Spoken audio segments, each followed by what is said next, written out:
Jokic sits at minus 140 to win NBA Most Valuable Player, which he's obviously won a couple times in the past already, and is the reigning NBA Finals MVP. Jokic minus 140 at BetMGM, followed by Shai Gilgeous-Alexander of Oklahoma City, plus 220.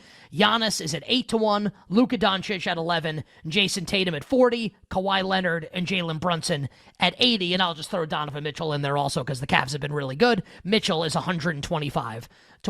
So, Ken, it's been a week since we've last been on the show. We had a Tim Bontemps straw poll, had a couple days of inactivity with all the players to think about things and absorb a little bit. Where are you at right now on NBA Most Valuable Player? I think, I think the market for this award is always going to really closely match the polling, right? Which makes sense. If you have a market for an award and every so often a very rigorously compiled, thorough documentation of who people are thinking about comes out, then that would be a good thing for the market to take into account with pricing, and people are going to bet it so that it kind of matches, right? So you read kind of the result. Basically, the bullet points from the poll is Jokic got almost all the firsts, Shai got some of the firsts, but all the seconds, Giannis got all the thirds, and Luka got all the fourths. And so if you know that, and you were all right, just knowing that, how would you price this market? You'd probably come up with something really close to what the market looks like right now. So, okay, we know why things are priced the way they are. You can't really disagree. The poll came out. What are you going to say? Those people didn't vote for Jokic or they didn't vote for SGA? They did. They told you where they're at right now.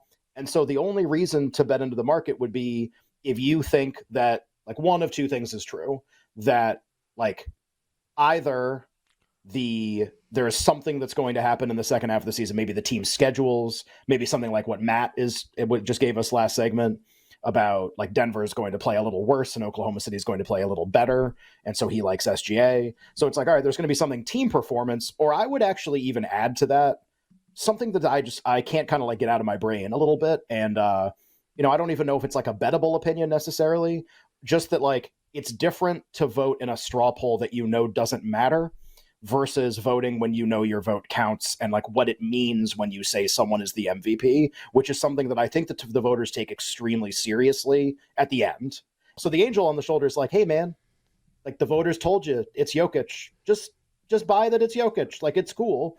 And then there's kind of the devil on the shoulder, which is be contrarian.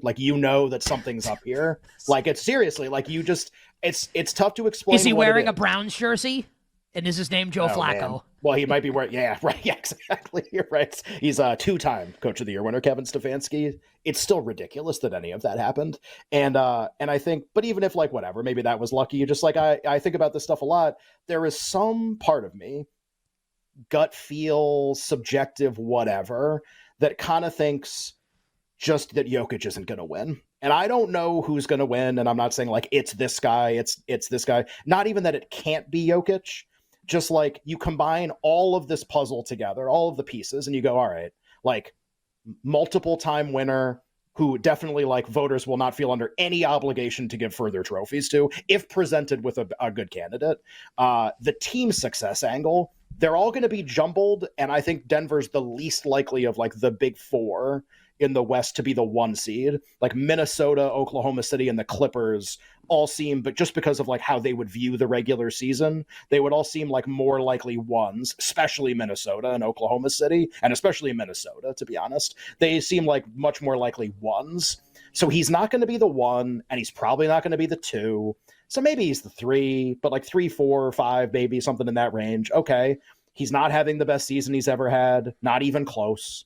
And there's all these new candidates, and maybe they're all flawed too, to be fair, but there's just something very unappealing about Jokic as an MVP candidate this year. It's the team's worse than last year, and he's not quite as good, and he's got two. And I think that comes across, by the way. I know it didn't come across in the straw poll, but I do think in how television shows, podcasts talk about this award, there's very little. They don't even start with the premise that he's ahead. It's he doesn't exist. It's sure, if push came to shove, they'd probably say, a couple were well, I guess it'd be Jokic right now, but I actually want to talk about this other guy. And the other guy has been 5 different players. it's been Brunson and it's been Kawhi Leonard and it's been Jason Tatum and SGA and like all these different candidates. So I just, I guess the thing that I would be the most confident in, rather than like trying to dart throw, like that's the guy. I don't know who the guy's going to be at the end, and it could be Jokic.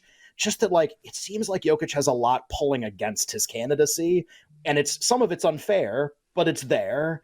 And there's just a part of me, like, sort of just gut feel, I really don't think he's going to win. And I think at the end of the year, people are going to, I don't know what they're going to talk themselves into, and it could be really dumb, but I think they're going to talk themselves into something. And SGA will be the one everyone gravitates toward because his numbers are the best in the all-in-one metrics. People that things that tend to like go to the winner, he'll be the best. My counter to that is, I think the way I view these awards is, and this will kind of be my last point on this part, I don't care about who's first. I just care about who's in the first group. And if you're in the first group, you can be in the discussion, and then it's subjective with who voters like from that group. So if you're first or third, I don't really care, but I care that you're in the top 5. You would have the opportunity to probably bet, maybe cash out before this happens, maybe not, on NBA Most Valuable Player, which I know you and Jay have thought a lot about and talk a lot about on your show as well. This can be who would you bet? This could be who do you think is actually going to win? I think there are a lot of potential answers to this question, actually, and I'm curious to get yours here. What do you make of NBA MVP right now? A market that I think you probably will be more likely to bet into than something like the Super Bowl winner for next year. Yeah, definitely. And, the time value of money is what it all comes down to, because these will get resolved in June, so as opposed to February 2025. But the MVP market is fascinating. In fact, all like kind of weirdly across the board, I think there are a bunch of missed prices in the awards markets in the NBA. The only ones that I think are kind of pretty well sailed are DPOY for Rudy and Rookie of the Year for Wemby. The rest of these markets are still very much in flux, and I think we maybe even have a couple of false favorites. Now, Jokic is not a false favorite necessarily, but the gap in my mind between him and Shea, as far as who should be the favorite, is pretty narrow. Kind of surprised that the Nuggets stumble their way into the All-Star break. A couple of performances that were just really unimpressive, and looks like a team that is going to be perfectly content with about a 4 seed in the Western Conference right now. And if for whatever reason he misses time because of injury, or Jamal Murray continues to miss time, if there's any kind of a March lull for the Nuggets like we saw last year, like they could slide even further. And it's tough for me to see that, a team that went from the 1 seed last year to a 4 or 5 or even a 6 seed this year is really going to warrant much MVP consideration for Jokic. He's clearly is the best player in basketball playing right now, as far as I can tell you, but there's more that goes into handing out these awards. And I think the Thunder and the path for Shea is get the 1 seed. If that's ultimately what they're able to do, then I think he's probably going to pretty clearly flip Jokic for that top spot. And I think a distant third right now is Giannis sitting, who is he's accumulating statistical profile that's pretty impressive, but his team is not putting together especially compelling winning basketball, and that will have to change for him to have any chance to run down either of the two at the top. But anything in the 2-to-1 price range for Shea, I think, is a fair play.